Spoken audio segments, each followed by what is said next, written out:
Maraming salamat po sa pagtangkilik ng ating video. Hinihikayat ko po kayong mag-like and subscribe para ma-update kayo sa susunod na nakabanata. Tara at umpisahan na natin. Ang mga tunog ay nagmula sa pintuan na bumagsak nang bumangga ang katawan ng panauhin. Kahit na pagkatapos nito, ang katawan ay patuloy na lumilipad hanggang sa tumama ito sa isang haligi na nagreresulta sa haligi na nawasak din. Ang landas ng pagkawasak ng panauhin ay tumigil lamang sa sandaling tumama ito sa isang bundok ng replika na matatagpuan malapit sa isa pang nawasak na pintuan. Pagkatapos nito, ang kanyang twitching body ay lahat ng duguan. Bulong ng lahat sa pag-iisa. Kahit na silang lahat ay nakangiti ng mas maaga, ang lahat ng kanilang mga ekspresyon ay ngayon ay matigas. Upang isipin na ang binata ay may tulad na walang lakas na lakas. Matapos masaksihan iyon, ang lahat ng iba pang mga apprentice ng pamilya ng Minshall, na nauna nang umungol upang mabugbog si Gerald, ay tumalikod sa gilid.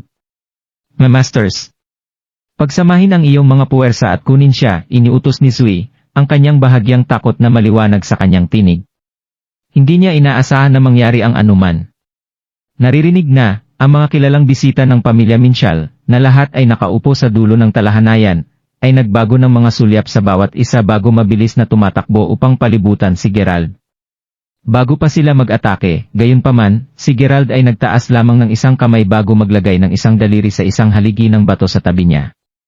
Matapos ang isang split segundo ng katahimikan, ang pagbulag ng mga sinag ng ilaw ay biglang lumabas mula sa kung saan siya ay nag-flick, at pagkatapos ng isang paputok na tunog, isang butas sa lalong madaling panahon ay lumitaw sa kabilang dulo ng haligi habang ang ilaw ay kinunan mula rito. Sa puntong iyon, ang mga bitak na mukhang katulad ng mga spider webs ay nabuo na sa haligi. Nakatitig sa kakilakilabot, napanood ng mga masters habang sumabog ang buong haligi sa harap ng kanilang mga mata. Karamihan sa mga lugar ay pansamantalang nakaulap sa mga puting labi, at kapag sa wakas ay naklear muli, ang lahat ng mga masters ay makikita na may parehong mga kamay na nakataas. Matindi ang takot, lahat sila ay pinanatili ng mahigpit ang kanilang mga kamay sa hangin, hindi matapang na lumipat ng 1 pulgada. Kung magagawa iyon ni Gerald sa isang haligi, lahat sila ay masyadong natatakot na isipin kung ano ang mangyayari kung ginamit niya ang parehong paglipat sa kanila. Ang mga masters na kinikilala ang antas ng kapangyarihan na ito ay mas natakot. Ang kapangyarihang ito. Ang taong ito ay walang alinlangan na isang mahusay na master. Nakakakita kung gaano katakot-takot kahit ang mga Panginoon, ang iba pang mga miyembro ng pamilyang Minshall ay nanatiling nakafrozen sa lugar din, lahat sila ay na-terror. Sa lahat ng tila petrolyo sa takot, ginawa ito para sa isang medyo kakaibang eksena. Gayunman, hindi masyadong nag-abala si Gerald tungkol dito habang naglalakad siya patungo sa matandang Panginoon. Sa sandaling nasa harap siya ng matandang lalaki, inilagay niya ang form ng kasunduan na inihanda niya sa harap ng matandang Panginoon bago sabihin, tingnan mo muna ito. Kung wala pang mga problema, pirmahan mo lang ito. Pagkatapos ay muli, kahit na may mga problema, kailangan mo pa rin gawin ito. Nakangiting inosenteng, pagkatapos ay idinagdag ni Gerald. Kung hindi, papatayin ko ang lahat sa silid. Agad na bumulwak ang matandang Panginoon habang patuloy na tumatama ang kanyang puso. Ngayon ay nalubog sa malamig na pawis, sinabi ng matanda. Sir, kasalanan ng aking apo sa hindi pagtupad na mapagtanto kung gaano kalakas at maimpluwensyahan ka. Sa ngalan niya, humihingi ako ng paumanhin para sa kanyang nakakainis sa iyo. Mangyaring tanggapin ang aking paghingi ng tawad. Walang kinakailangang paghingi ng tawad. Anuman, magkakaroon ka lamang ng ilang segundo upang isaalang-alang. Kapag natapos ko ang pangungusap na ito, mas mahusay mong lagdaan ito kaagad. Kung hindi man, ako pirma ko ito. Pirmahan ko ito ngayon, tinangga ang matandang Panginoon na naramdaman ngayon, bukod sa takot, kapwa nagsisisi at nagagalit. Nagkaroon sila ng isang maganda at kasyasyang buhay bago ito. Bakit kailangan nilang masaktan ang tulad ng isang walang ingat at hindi makatwirang tao? Bakit lang? Sir, naiintindihan mo na kakailanganin ko ng hindi bababa sa 2 araw upang tipunin ang lahat ng mga pag-aari ng pamilya Minshall. Ihahanda ko ng mabuti ang lahat kaya't inaasahan kong pinahihintulutan mo ang kaunting pagkaantala.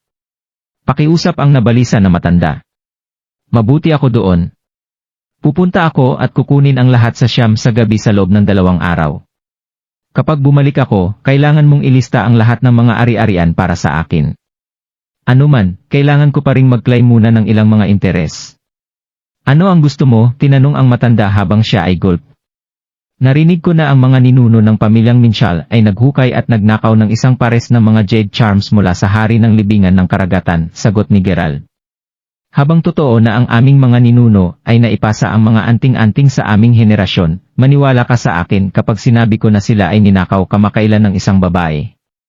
Bilang isang resulta, wala kaming kasalukuyang mga anting-anting. Hindi ko sila kailangan. Ang gusto ko ay ang mapa na ginamit mo upang magtungo sa hari ng palasyo ng karagatan, nagambala Gerald. Hehu, sagot ng matanda, ang kanyang ekspresyon ngayon ay nagpapakita kung gaano siya kinakabahan. Ang mapa sa hari ng lugar ng karagatan ay ang pinakamahalagang tagapagmana ng pamilya Minshall. Marami sa mga ninuno ng kanilang pamilya ang nagtapos sa pagkawala ng kanilang buhay para lamang makuha ito. Ang mapa lamang ay maaaring isaalang-alang na pundasyon ng pamilya Minshall. Kung hindi mo ito ibigay, papatayin ko lang ang lahat, sabi ni Gerald, ang tono niya ay parang matigas pa rin tulad ng dati. Nalaman ni Gerald na ang Minshalls ay palaging nakitungo sa mga bagay na hindi makatwiran. Bilang isang resulta, naramdaman niyang hindi na kailangang talunin sa paligid ng bush kasama nila. Ibibigay ko ito, sigaw ng matandang Panginoon, maliwanag ang kanyang kalungkutan. Gayunpaman, talagang wala siyang pagpipilian kundi sumunod. Lalaki. Kunin ang mapa para sa kanya, iniutos ang matandang lalaki, habang siya ay gestured para sa ilang mga subordinates na gawin ito. Di nagtagal, bumalik sila kasama ang mapa, ibigay ito kay Gerald.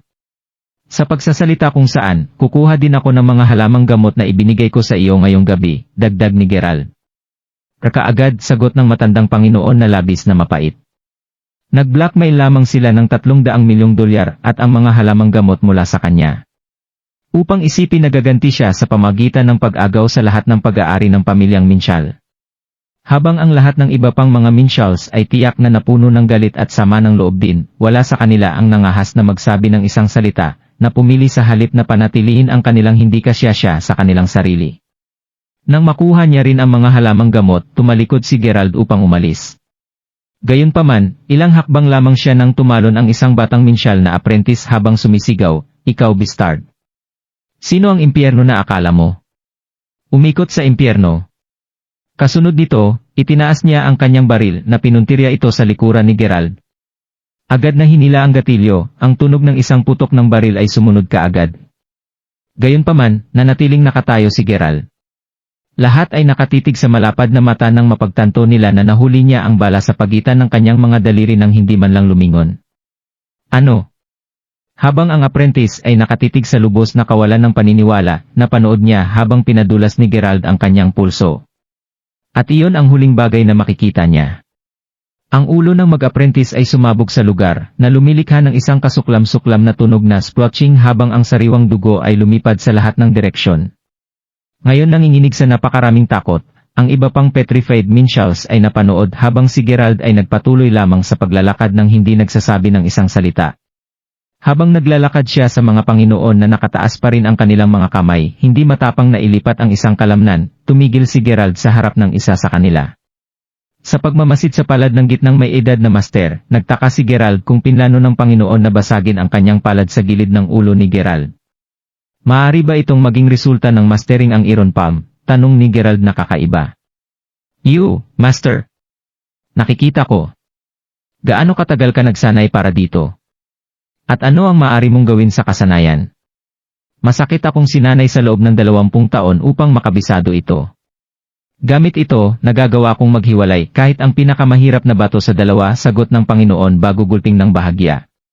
Hindi masama, sabi ni Gerald, na nagpapakita ng kaunting paghanga habang tinatapik niya ang balikat ng Panginoon na ngayon ay nalubog sa malamig na pawis. Kapag ginawa niya iyon, umalis si Gerald sa premesa. Ang pangalawa ay wala na siya, lahat ay agad na naglabas ng mga buntong hininga. Tulad ng para sa matandang Panginoon, ang kanyang mukha ay napuno na ngayon ng luha habang nahulog siya sa sahig sa isang posisyon sa pag-upo. Glolo, sigaw ng natatakot pa rin na si Zoe habang tumatakbo siya sa kanyang tagiliran. Gayunpaman, sa sandaling siya ay nasa tabi niya, agad na binigyan ng matandang Panginoon ang kanyang pinakaadhikain na apo ng isang mahigpit na sampal sa kanyang mukha. Tingnan mo. Tingnan mo lang ang nagawa mo. Upang isipin na nasaktan mo ang gayong tao sa ilalim ng pangalan ng pamilya Minshall. Ang mas masahol pa ay mayroon siyang bawat karapatang gawin ang kanyang nagawa. Ito ang hinulaang ni Master Ghost 3 taon na ang nakalilipas. Ito ang sakuna na binalaan niya sa amin, sigaw ng matandang Panginoon. Samantala, patuloy na naglalakad si Gerald sa manor ng pamilya Yarny. Ngayon na nakuha niya ang mapasahari ng palasyo ng karagatan, maaari siyang umalis sa sandaling nagpadala ang kanyang pamilya ng ilang mga kupunan. Naniniwala pa rin siya na ang heading doon ang magiging susi sa kanya na lutasin ang mga hiwaga ng babae na puti, ang sinaunang libingan, at ang banal na general. Kailangang matugunan din ni Gerald ang maalamat na Master Ghost, isang tao na nabalitaan na lubos na may kasanayan. Alam na ang Wagner ay nagtakda na ng isang appointment para sa kanya upang matugunan ang Master Ghost bukas, lihim na nasasabik si Gerald na makita kung ang taong iyon ay tunay na bihasa tulad ng marami sa inaangkin. Habang nagpapatuloy siya sa paglalakad, ang kanyang tren ng pag-iisip ay naputol nang marinig niya ang isang malabong, pambabae na tinig na nagmula sa isa sa mga bushes sa tabi ng kalsada. Bulong Gerald, sumimangot ng bahagya habang naglalakad siya upang mag-imbestiga. Kapag nandoon siya, kinumpirma niya na ang tinig ay nagmula sa isang babae. Ang babae mismo ay nagbihis ng buong itim at ang kanyang tiyan ay dumudugo ng labis. Mula sa masasabi ni Gerald, ang kanyang mga pinsala ay labis na seryoso. Ang nakagulat pa kay Gerald, gayunpaman, ay kung gaano katindi at kaakit-akit ang kanyang mukha. Kahit na siya ay labis na nasugatan, ang kanyang mga mata ay nagbigay ng ilusyon na ang kagandahang babae ay nasa kapayapaan. Kung nagustuhan mo ang mga ganitong video, huwag mong kalimutan mag-like and subscribe. Panoorin mo na rin ang mga naunang kabanata para lalong maubos ang oras mo.